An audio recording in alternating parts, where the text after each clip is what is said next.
તમારે કે મારે અહીંયા લડવા તો જવાનું છે નહીં, જ્યારે જરૂર પડે તો માતાજીની દયાથી સૌથી પહેલા આપણે જઈશું. ભરોસો એકમાત્ર ભારતીય સેના ઉપર રાખો.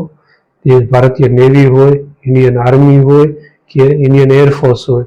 વોટ્સઅપમાં આવતા, ઇન્સ્ટાગ્રામમાં આવતા, ફેસબુકમાં આવતા સમાચારો, બધા સમાચારોથી દૂર રહેવાનું. જે જગ્યાએ આપણે કૂટનીતિ વાપરવાની જરૂર પડે તો કૂટનીતિ વાપરી કે ભાઈ આવી રીતનું અમારી ઉપર એટેક થયો છે અને અમે આ પગલાં ભરી શકીએ છીએ, એટલે અમારો કોઈ પ્રકારનો વાક ભવિષ્યમાં ન આવે.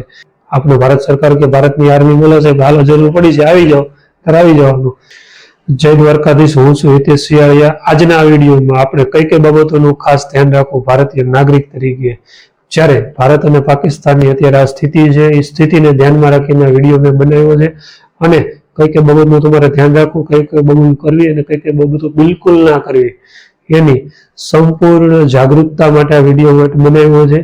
એટલે આ વિડીયો સંપૂર્ણ જોજો, પહેલેથી લઈ છેલ્લે સુધી એક પણ પોઈન્ટ મિસ ના કરતા.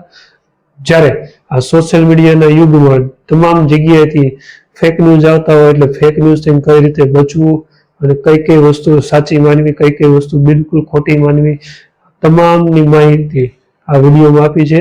એટલે આ વિડીયો એન્ડ સુધી જોજો, વિડીયોને લાઈક કરજો, ચેનલમાં નવા હોય તો ચેનલને સબસ્ક્રાઇબ કરજો. આજના આ વિડીયોમાં આપણે થોડીક ડિટેલમાં માહિતી મેળવવાની છે ભારત અને પાકિસ્તાન વચ્ચે અત્યારે જે આ તણાવભરી પરિસ્થિતિ છે ને એના વિશે થોડુંક માહિતી મેળવવાની છે. કઈ બાબતોનું ખાસ તમારે લોકોને ધ્યાન રાખવાનું છે અને હવે વચ્ચે આગળની સ્થિતિ શું બની શકે એની સંભાવના વિશે આપણે ચર્ચા કરવાની છે. વન બાય વન બધી બાબતોની ચર્ચા કરી લઈએ. તમે લોકો જાણો છો એ રીતે આ પરિસ્થિતિની શરૂઆત જ ક્યાંથી થઈ ગઈ? પહેલગામમાં જ્યાં ભારતના પ્રવાસીઓ બધા ત્યાં ફરવા માટે ગયા હતા, ત્યાં અમુક આતંકવાદીઓ આવીને એમના ઉપર હુમલો કર્યો અને એમને મોતને ઘાટ ઉતારી દીધા. બસ પરિસ્થિતિ અહીંયાથી જ બગડી છે. ખાસ પછી ભારતે એના જરૂરી પગલાં અને જવાબી કાર્યવાહી કરી. એના ભાગરૂપે ભારતે પાકિસ્તાનના 100 થી 20 જેટલા આતંકવાદી અડ્ડા ઉપર એક જ સાથે એર સ્ટ્રાઇક કરી. પછી એના જવાબમાં પાકિસ્તાને પણ અત્યારે ઘણા જ ભારતના શહેર ઉપર હુમલા કરી રહ્યું છે અને બંને દેશ વચ્ચે તણાવભરી પરિસ્થિતિ ઊભી થઈ છે. ભારતે જ્યારે એના પ્રવાસી ઉપર હુમલો કર્યો ત્યારે એક જ જવાબ આપ્યો હતો કે ભાઈ અમે આનો યોગ્ય બદલો લઈશું, પણ કોઈ મિલિટરી ઉપર અમે એટેક નહીં કરીએ, કોઈ કે સામાન્ય નાગરિક ઉપર પણ એટેક નહીં કરીએ. અમે ફક્ત આતંકવાદીઓ ઉપર જ એટેક કરીશું. અને ભારતે પોતાના કયા મુજબ ફક્ત અને ફક્ત આતંકવાદી ઉપર જ એટેક કર્યો, ના કોઈ સિવિલિયન્સ મર્યા હતા કે ના પછી કોઈ આર્મી ઉપર એટેક કર્યો હતો, પાકિસ્તાનની આર્મી ઉપર. ફક્ત અને ફક્ત આતંકવાદી અડ્ડા હતા જે પાકિસ્તાન ઘણા સમયથી એમને ત્યાં રોકાણો કરી રહ્યું છે અને તેને સાચવી રહ્યું છે આતંકવાદીઓને. એ આતંકવાદીઓના અડ્ડા ઉપર જ ફક્ત ભારતે હુમલો કર્યો હતો. આ આતંકવાદી અડ્ડો તમે 2008નો બોમ્બે ઉપર એટેક કરી લો, 1992નો મુંબઈ ઉપર એટેક કરી લો, બધામાં ઇન્વોલ્વ હતા. એ આતંકી અડ્ડા ઘણા સમયથી ભારતના ટાર્ગેટ ઉપર હતા, લોકેશન હતું. એટલે જ ભારતે પહેલગામનો એટેક તો એના 15 દિવસ પછી જવાબી કાર્યવાહીમાં આના ઉપર એટેક કર્યો હતો. સામા પક્ષે પાકિસ્તાની એની નાપાક હરકત દેખાડતા ભારતના સામાન્ય નાગરિકો પર, મિલિટરી કેમ્પ ઉપર તમામ જગ્યાએ એટેક કર્યો. ભારતના એરપોર્ટ ઉપર પણ એટેક કરવાની કોશિશ કરી અને ભારતને આવી હરકતોથી પાકિસ્તાન લગાતાર ઉશ્કેરી રહ્યું છે. પણ ભારત એનો સંયમ જાળવી રાખ્યો છે અને જરૂર પૂરતો જવાબી કાર્યવાહી કરી રહ્યું છે. ભારતે એર સ્ટ્રાઇક કરીને એના પહેલા બધા એના દરવાજા હતા એ બધા વ્યવસ્થિત લોક કરી નાખ્યા. બધી પરિસ્થિતિઓનો તાગ મેળવીને જે જગ્યાએ આપણે કૂટનીતિ વાપરવાની જરૂર પડે તો કૂટનીતિ વાપરી કે ભાઈ આવી રીતનું અમારી ઉપર એટેક થયો છે અને અમે આ પગલાં ભરી શકીએ છીએ, એટલે અમારો કોઈ પ્રકારનો વાક ભવિષ્યમાં ન આવે એટલે બધાને કહી રાખ્યું હતું. એટલે કોઈ આપણે આ વખતે બોલી શકે એમ નથી અને જે બોલશે એને ભારત એની ભાષામાં જવાબ દેવા માટે રેડી છે અને તૈયાર છે અને જવાબ પણ આપી પણ રહ્યું છે. કહે છે કે ભાઈ અમારા બે પાડોશી વચ્ચેની વાત છે, અમે બે અમારી રીતનું સમજી લઈશું, તમે તમારું કામ કરો. ભારતની વાયુસેના હોય કે જમીની સેના હોય કે પછી નેવી હોય, તમામને ખુલ્લી છૂટ આપી છે અને એમ કીધું છે કે ભાઈ તમે તમારા અમારા ઓર્ડરની રાહ ન જોતા તમને એવું લાગે કે આ જગ્યાએથી એટેક થાય એવું છે, જવાબી કાર્યવાહી તાત્કાલિક જરૂર છે તો તાત્કાલિક જવાબ આપી દેજો, કોઈ પણ પ્રકારની ચિંતા કર્યા વગર. એવી ચિંતા નહીં કરવાની કે એવું પણ નહીં કહેવાનું ભાઈ પરમિશન લેવી પડશે એમ ભારત સરકારની. તમારી રીતનું જવાબી કાર્યવાહી કરી શકો છો તમે. એવું જ્યારે પહેલગામનો હુમલો થયો ને ત્યારથી મોદી સરકારે કે ભારતની સરકારે એમને કહી દીધેલું છે અને ખુલ્લી છૂટ જ આપી દીધેલી છે. ભારત માટે, ભારતીય સેના માટે આ એક પ્લસ પોઈન્ટ છે. કેમ કે ઘણી વાર કેવું થતું હોય કે સેનાને જવાબી કાર્યવાહી કરવી હોય તો ઉપર ડિસિઝન આવતા વાર લાગે, તાત્કાલિક ડિસિઝન ના આવે, એટલે ઘણું નુકસાન વધારે પડતું થઈ જતું હોય. એક ભારતના નાગરિક તરીકે આપણે કઈ કઈ વસ્તુનું ધ્યાન રાખવું એ ખાસ આપણે આ વિડીયોમાં સમજવાનું છે. સૌપ્રથમ જે સમજવાની વસ્તુ છે ને એ છે કે તમે ભરોસો એકમાત્ર ભારતીય સેના ઉપર રાખો. એ ભારતીય નેવી હોય, ઇન્ડિયન આર્મી હોય કે ઇન્ડિયન એરફોર્સ હોય, તમામ ઉપર ભરોસો રાખો. અને એ છે ત્યાં સુધી ભારતની સીમાની અંદર કોઈ પણ પ્રકારનું આપને નુકસાન થશે નહીં. બને ત્યાં સુધી એ આપને બનતા કોઈ પણ નુકસાનથી બચાવી શકવાની ક્ષમતા ધરાવે છે. એટલે બિલીવ ઇન ઇન્ડિયન આર્મી, અને ઇન્ડિયન આર્મી જે પણ સમાચાર એના ઓફિશિયલ આઈડીમાં કે પ્રેસ કોન્ફરન્સ આપે એ જ સાચા માનવા. ખાસ જે પણ ન્યૂઝ ચેનલ હોય, કોઈનું નામ નથી તો બધી ન્યૂઝ ચેનલમાં અત્યારે હાલમાં જે 48 કલાકથી હું ઓબ્ઝર્વ કરી રહ્યો છું, બધામાં ફેક ન્યૂઝ સ્પ્રેડ કરી રહ્યું છે. હું તમામ ન્યૂઝ ચેનલને પણ કહું છું કે આવા ખોટા સમાચાર પણ ના ફેલાવો અને એવા ફૂટેજ પણ ના ચલાવો કે જેમાં ઇન્ડિયન આર્મીના કોઈ પણ ઓપરેશનની માહિતી હોય કે ત્યાંથી સામેથી ડ્રોન એટેક થતો હોય, એવા પણ ન્યૂઝ ના ચલાવો. ફક્ત તમે તમારું જે ઓફિશિયલ જે ન્યૂઝ હોય હેડલાઇન સ્વરૂપે આપી શકો છો, પણ ખાસ કરીને એ પણ ના આપો તો ચાલે. તમારી ટીઆરપીની ગેમ હોય ને થોડાક દિવસ પછી જ રમી લેજો. અત્યારે જે આવી સ્થિતિ હોય ને ત્યારે દેશ પ્રથમ. તમારી ટીઆરપી કે થોડાક દિવસ નહીં કમાવો કે થોડાક દિવસ તમારી ન્યૂઝ ચેનલ નહીં ચાલે ને તો કંઈ ખાટું મોડું નહીં થઈ જાય. પણ આવી ખોટી ન્યૂઝ ચલાવીને ભારતના દરેક નાગરિકમાં એવી ડરનો માહોલ પેદા ના કરો. ખાસ આ વસ્તુ એક તમામ મીડિયાવાળા સમજી લે અને ભારતીય નાગરિક તરીકે બધા એટલી વસ્તુનું તો ધ્યાન જ રાખે કે ભાઈ એક જ ન્યૂઝ સાચા માનવાના કે ભારતીય આર્મી અત્યારે પ્રેસ કોન્ફરન્સ કરી જ રહી છે. જેમ કે પહેલગામની હુમલા પછી ભારતે એર સ્ટ્રાઇક કરી અને બીજા દિવસે સવારમાં જ આપણે પ્રેસ કોન્ફરન્સ કરી હતી અને તમામ માહિતી ઇન ડિટેલ આપણે આપી હતી વિડીયો સ્વરૂપે કે ભાઈ આવી રીતનું પહેલાનું સ્થળ હતું, આતંકી અડ્ડો હતો, જોઈ લો અને આ જગ્યાએ હુમલો કર્યો છે અને આટલું અહીંયા કેઝ્યુઅલિટી થઈ છે, આટલું નુકસાન થયું છે, આટલા આતંકવાદીઓ મર્યા ગયા છે, એની સંભાવના છે. ઓફિશિયલી બધું કહી દીધું હતું. એટલે એક જ બિલીવ કરવાનું સેના ઉપર, ભારતીય સેનાની જે પ્રેસ કોન્ફરન્સ આવે ને એના ઉપર એ જ બિલીવ કરવાનું. બાકી બની શકે તો ખોટા સમાચાર કોઈ જોવો જ નહીં, બંધ જ રાખો થોડાક દી, જે થવાનું થઈ જશે. ભારત સરકાર બેઠી છે, ભારતીય આર્મી બેઠી છે, તમામ મોરચે લડી લેવા માટે સક્ષમ છે, એમાં કોઈ શંકાને સ્થાન નથી. એટલે આ એક વસ્તુ ખાસ સમજી લેજો. વોટ્સઅપમાં આવતા, ઇન્સ્ટાગ્રામમાં આવતા, ફેસબુકમાં આવતા સમાચારો, બધા સમાચારો ત્યાંથી દૂર રહેવાનું. કોઈ સાચું જ નહીં માનવાનું, આવ્યું જોયું ત્યાં રાખી દેવાનું, ખોટું જોઈએ એવું જ માનવાનું, કોઈ પણ પ્રકારનું સાચું નહીં માનવાનું. ભારત સરકારને તમને કેવું છે તો એ પ્રેસ કોન્ફરન્સ કરીને એટલો સમય તો હશે તો એ પ્રેસ કોન્ફરન્સ તમારી સાથે કરીને કહી દેશે કે આવી સ્થિતિ છે, આવી રીતનું છે, તમારે કે મારે અહીંયા લડવા તો જવાનું છે નહીં. જ્યારે જરૂર પડે તો માતાજીની દયાથી સૌથી પહેલા આપણે જઈશું. આપણે ભારત સરકાર કે ભારતની આર્મી બોલે છે કે હાલો જરૂર પડી છે આવી જાઓ, ત્યારે આવી જવાનું. બાકી આપણું કામ ધંધો કરો શાંતિથી, જરૂર પડે તો જતું રહેવાનું. શું તમારા કે મારા સમાચાર સાંભળવાથી ફેર પડી જવાનું કે ભારત પાકિસ્તાનના ઇન્ડિયન આર્મી આપણે કોઈને પૂછીને હાલવાનું છે કે આપણે સમાચાર જાણવા જરૂરી છે કે આપણે બોર્ડરના ગામ પાઈ રહ્યું છે કે ભાઈ સમાચાર સાંભળવા જરૂરી છે? બસ તો પછી ચિંતા નહીં કરવાની, શાંતિ પોતાના ઘરે બેસી રહ્યો અને બને તો જ બહાર નીકળો, બાકી શાંતિથી ઘરે આરામ કરો. અત્યારે જે આવી સ્થિતિ હોય ને જ્યારે ઇમરજન્સી બેઠક કરવાની તો તમે સમાચાર સાંભળતા હશો કે ઇમરજન્સી બેઠક આ વ્યક્તિઓ વચ્ચે થઈ રહી છે. ટોટલ હું માનું છું ત્યાં સુધી 10 જ વ્યક્તિ છે ભારતના અત્યારે ઇમ્પોર્ટન્ટ જે આ હાઈ લેવલ મિટિંગ કરી રહ્યા છે અને ડિસિઝન લઈ રહ્યા છે, ઝડપી ડિસિઝન લઈ રહ્યા છે. એમાં ગવર્મેન્ટમાં જે ચૂંટાયેલા વાત કરું ને, ચૂંટણી લડીને આવ્યા એવા એક તો આપણા વડાપ્રધાન સૌ પ્રથમ અલ્ટિમેટ ડિસિઝન લેવાનું એમના હાથમાં જ હોય છે, વડાપ્રધાન. બીજું છે ગૃહ રાજ્યમંત્રી, ગૃહમંત્રી કહી શકો અમિત શાહજી. ત્રીજું છે રાજનાથસિંહ, આપણા રક્ષા મંત્રી છે. ચોથું વ્યક્તિ છે આપણા વિદેશ મંત્રી છે એસ જયશંકર. સૌથી સારામાં સારું અત્યારે બધામાં ચારેમાં હોય ને સમજદારમાં તો એસ જયશંકર છે. એ કૂટનીતિના માહેર છે, બધાની ભાષામાં જવાબ દેવામાં માહેર છે.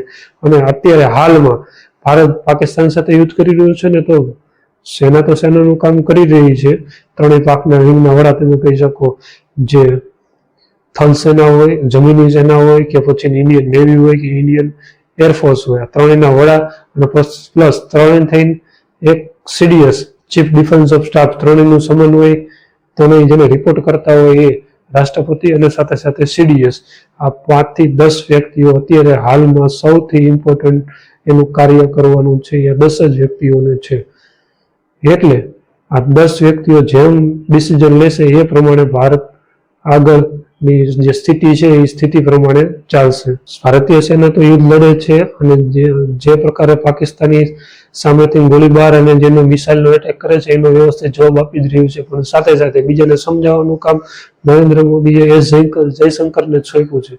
કેમ કે બધા વિદેશમાં જેટલા હોય ને બધાને તમારે જવાબ ફોન કરીને દઈ દેવાનો કે આવી રીતની સ્થિતિ હતી એટલે અમે આ પગલા ભર્યા, આવી રીતની સ્થિતિ હતી એટલે અમે આ પગલા ભર્યા. બસ આ એક જ વસ્તુ અત્યારે જયશંકર કરી રહ્યા છે. વિદેશમાં જે બધા હોય ને બધાના વિદેશ સચિવ પણ ગણી શકો કે વિદેશના વડાપ્રધાન બધાને સમજાવવાની કોશિશ કરી રહ્યું છે આવી રીતની પરિસ્થિતિ છે કે આ પાકિસ્તાનના પગલા ભર્યા એટલે અમે જવાબી કાર્યવાહી કરી રહ્યા છીએ, અમે આની શરૂઆત નથી કરી. અગાઉથી કરતા જ આવે છે. જે પહેલગામનો એટેક થયો ત્યારથી આજ એક જ કૂટનીતિ અપનાવી છે અને એક જ એનું કામ છે એસ જયશંકરનું. તમે માનો તો અત્યારે સૌથી ઇમ્પોર્ટન્ટ કામ હોય તો એસ જયશંકરનું. બાકી તો ત્યાં નથી નરેન્દ્ર મોદીજી લડવા જવાના, નથી અમિત શાહ લડવા જવાના, નથી રાજનાથસિંહ લડવા જવાના કે નથી અજીત ડોભાલજી લડવા જવાના. અજીત ડોભાલનું પણ અત્યારે મહત્વ વધી જાય છે અને હોય તે સિક્યુરિટીમાં છે, સિક્યુરિટીના હેડ છે ભારતના અને સૌથી વધારે ભરોસાપાત્ર માણસ હોય તો અજીત ડોભાલ છે. ભારત અત્યારે પાકિસ્તાનને કેવો જવાબ આપશે એ સંપૂર્ણ નિર્ભરતા રહેશે અજીત ડોભાલ અને ભારતીય સેનાના ત્રણેય પ્રમુખો ઉપર. ભારત અત્યારે પાકિસ્તાનને કેવો જવાબ આપશે એ સંપૂર્ણ નિર્ભરતા રહેશે અજીત ડોભાલ અને ભારતીય સેનાના ત્રણેય પ્રમુખો ઉપર.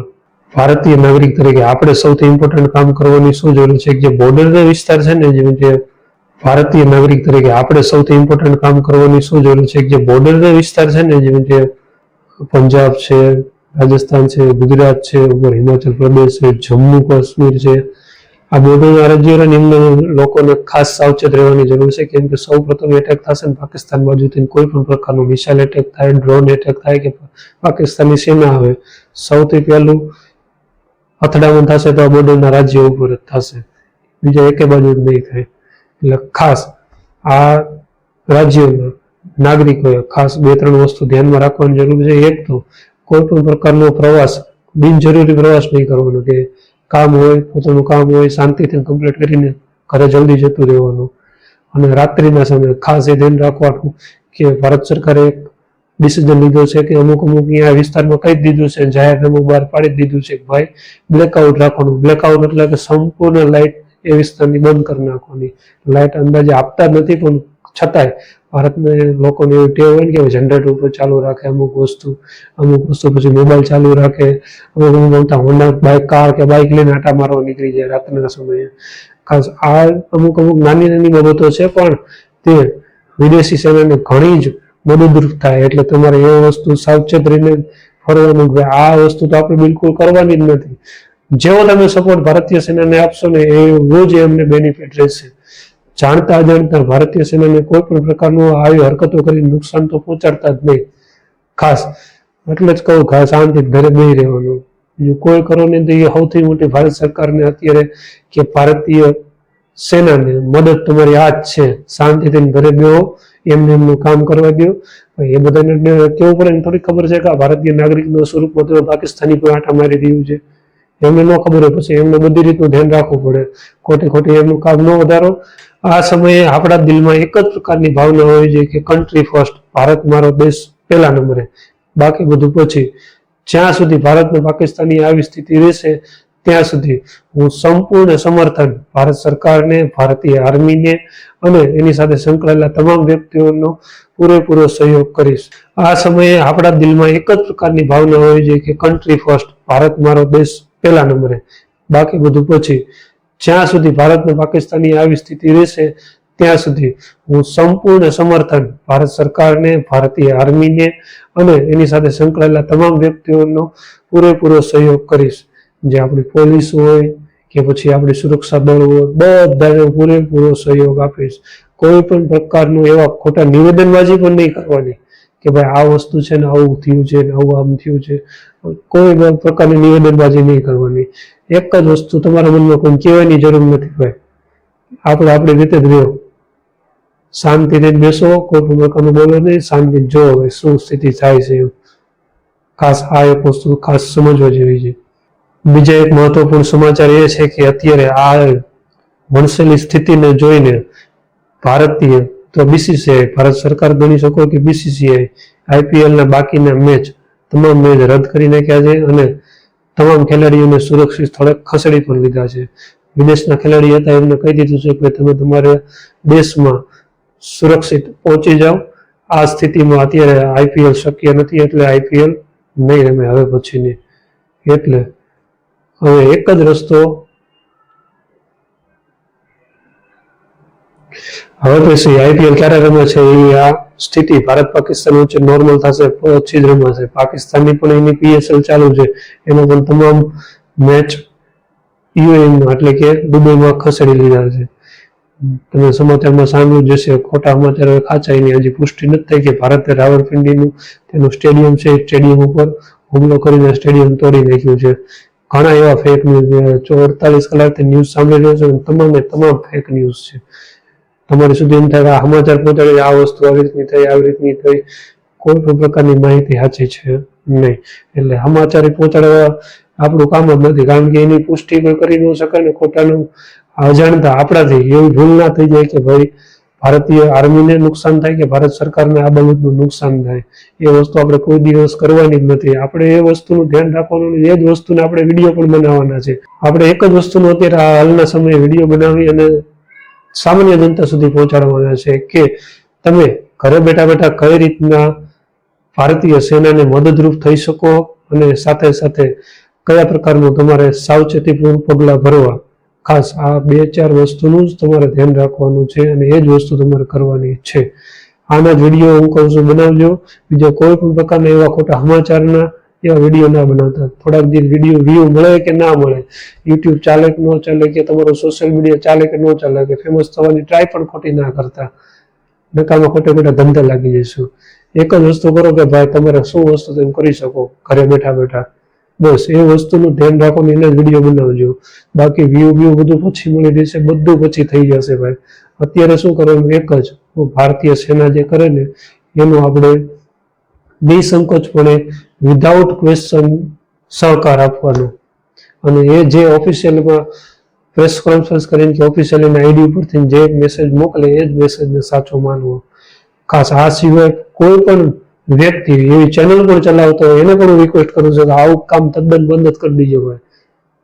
ખોટું તમારા લીધે ભારતીય સેનાને નુકસાન જાય અને ભવિષ્યમાં તમારી પેઢીઓ પણ એવું કામ જોઈને કે ભાઈ અમારા વડીલોએ આ કામ કર્યું હતું કે ભારતીય સેનાને જાણતા અજાણતા નુકસાની પહોંચી હતી, એવું ખાસ ન કરતા. આવું ભૂતકાળમાં ભારત સાથે એક વખત બની ગયું છે. 2008નું જ્યારે તાજ ઉપર હુમલો થયો હતો ને ત્યારે જે આતંકવાદીઓ તાજ ઉપર હુમલો કર્યો હતો ને ત્યારે આતંકવાદીઓ અંદર હતા, બહાર ભારતીય જે સેનાના અધિકારીઓ કે એનએસજી હતી એના જે એક્શન લઈ રહી હતી એનું લાઈવ પ્રસારણ કરતા હતા ન્યૂઝ ચેનલ વાળા. અને આતંકવાદીઓ અંદર તાજની હોટલની અંદર હતા, બધા કેમેરા કે ટીવી ચાલુ રાખીને બધું જોતા હતા, એ પ્રમાણે આગળની એક્શન લેતા હતા બધી. આ એવા 2-3 પગલાના લીધે ન્યૂઝ ચેનલ વાળાના લીધે ભારતને તે દિવસે 3 થી 4 દિવસ જતા રહ્યા હતા એ તાજ હોટલને પૂરેપૂરી સુરક્ષિત કરવામાં. એટલે જાણતા અજાણતા આવું પગલું કોઈ પણ પ્રકારનું ન્યૂઝ ચેનલ પર ના ભરે અને સાથે સાથે સામાન્ય નાગરિક પર ના ભરે. જે સોશિયલ મીડિયા સાથે સંકળાયેલા છે એમને ખાસ હું નમ્ર વિનંતી કરું છું, આવું કામ ન કરતા ભાઈ. બધું કામ ધંધો બધું પછી થઈ રહી છે તમતાર માતાજીની દયાથી. અત્યારે ફક્ત અને ફક્ત ભારત સરકાર અને ભારતીય સેનાનો જ સહકાર આપો. એ તમારી પાસે બીજી કાંઈ અપેક્ષા નથી રાખતો. ભારતની સેના રહી એક જ તે કે ઘરે બેઠા બેઠા તમે સહયોગ રાખો. ઉલટાના મારા 2-3 મિત્રો છે મને ફોન કરીને એમ કહે છે ભાઈ અમને હવે મોકો મળ્યો છે, વર્દી અમે આ માટે જ કરી છે, ભારતીય ઇન્ડિયન આર્મીની વર્દી આ એક જ કારણે ફરી છે કે ભારત પાકિસ્તાનની આવી સ્થિતિ થાય ને અમને ખુલ્લો દોર મળે, ખુલ્લી છૂટ મળે, અમે ગમે તેને મારી શકીએ. જે અમે સામે જે દુશ્મનોને મારી શકીએ, કોઈ પણ પ્રકારની પરમિશનની અમારી જરૂર ના પડે. હવે અમારી વર્દી પહેરી છે ને એનો વસૂલ છે, એમ આટલી મહેનત કરી હોય, આટલો સમય રાહ જોઈ એવી રીતે આર્મીના બેકગ્રાઉન્ડમાં આર્મીના જે કોઈ પણ એના ફેમિલી મેમ્બર સાથે સંકળાયેલા છે એ અત્યારે ગર્વની લાગણી અનુભવી રહ્યા છે. અને સાથે સાથે ઇન્ડિયન આર્મીમાં જે જવાનો છે, જવાનોના પરિવારજનો, તમારા ઓળખીતામાં કોઈ હોય કે ભાઈ આના મિત્ર વર્તુળમાં કે આના સગા સંબંધીમાં કોઈ ઇન્ડિયન આર્મીમાં છે અને આ પરિવાર એમની તમે જાણી શકતા હશો, તમારા પરિવારમાંથી કોઈ ઇન્ડિયન આર્મીમાં હોય તો અત્યારે આ સ્થિતિમાં શું એમના ઉપર સ્થિતિ, માનસિક સ્થિતિ બનતી હશે. એટલે ખાસ એમને હિંમત આપજો અને એમને હોસલા અફજાઈ કરજો. એમને એમ કહેજો ભાઈ એક નહીં, એમ બધું તમારા બધા અમારા પરિવારજનો છે, તમારી ને અમારી બધાની રક્ષા માટે તે અહીંયા બોર્ડર ઉપર તૈનાત છે. અને એ ભાઈ કે એ દીકરી કે એ દીકરો ત્યાં બોર્ડર ઉપર છે, એમના લીધે તમે શાંતિથી અમારા ઘરે સુઈ શકીએ છીએ. આવી હિંમત એમને આપશો ને તો એમને એમની ચિંતા પૂરી થઈ જશે અને એમની હિંમત 100 ગણી વધી જશે. અને એમનો દીકરો દીકરી બોર્ડર ઉપર હશે, એમના ઉપર એમને ગર્વ થશે, ગર્વની લાગણી અનુભવાશે. ખાસ આ એક વસ્તુ કરજો કે તમારા જે સગા સંબંધીઓમાં કે તમારા મિત્ર વર્તુળમાં કોઈ પણ ઇન્ડિયન આર્મી સાથે જોડાયેલા હોય ને એના પરિવારજનો, ઇન્ડિયન આર્મીના વ્યક્તિને તમારે તે ડિસ્ટર્બ નથી કરવાના. ખાસ એવું વસ્તુ ધ્યાન રાખજો. તમારે એમના પરિવારજનોને ફોન કરીને કહેવાનું છે કે અમે તમારી સાથે છીએ અને જ્યાં સુધી આવી સ્થિતિ રહેશે ત્યાં સુધી કોઈ પણ વસ્તુની જરૂર હોય સંકોચ પણ એમને કહેજો, તમામ વસ્તુમાં અમે હાજર રહીશું. ખાસ આટલી એક તમે એમને કહેશો ને એમની 100 ગણી એમની હિંમત વધી જશે. બીજી એક મહત્વપૂર્ણ બાબત તમારે ધ્યાન રાખવાની જરૂર છે ભારતીય નાગરિક તરીકે એ કે ભારતીય સેનાના કોઈ પણ પ્રકારનું વાહન કે કોઈ પણ પ્રકારની હલચલ તમારા વિસ્તારની આજુબાજુ થઈ રહી હોય, ખાસ કરીને ભારતીય સેનાની વાત કરું છું, એની મુવમેન્ટ થઈ રહી હોય, એનો કાફલો પસાર થઈ રહ્યો હોય, આવા કોઈ પણ પ્રકારનો એનો વિડીયો નહીં ઉતારવાનો કે કોઈ પણ પ્રકારના મિત્રને પણ આવા ફોટા પણ નહીં મોકલવાના. આ જગ્યાએ જો અમારા નજીકથી આર્મીનો કાફલો પસાર થઈ રહ્યો છે એવું બિલકુલ ના કરતા. ખોટા સ્ટેટસમાં પણ ના રાખતા, કોઈ ગ્રુપમાં પણ ફોરવર્ડ ના કરતા. આ એક વસ્તુ એવી છે ને કે ભારતીય સિક્યોરિટીનો બાબત છે અને સિક્યોરિટીમાં સાથે કોઈ પણ પ્રકારના તમે જાણતા અજાણતા ચેડા ન કરતા. ખાસ એ વસ્તુ ધ્યાન રાખજો.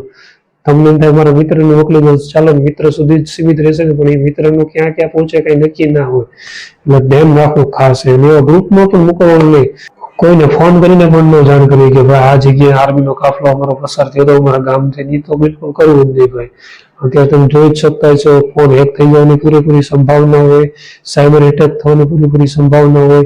એટલે કોઈ પણ પ્રકારનું આ વસ્તુ કરતા જ નહીં. સોશિયલ મીડિયામાં ભારતીય સેનાની જે મુવમેન્ટ હોય ને રેકોર્ડ તો કરતા જ નહીં કે ફોટોગ્રાફી તો બિલકુલ ન કરતા. આ વિડીયોને અહીંયા અંત કરીએ છીએ.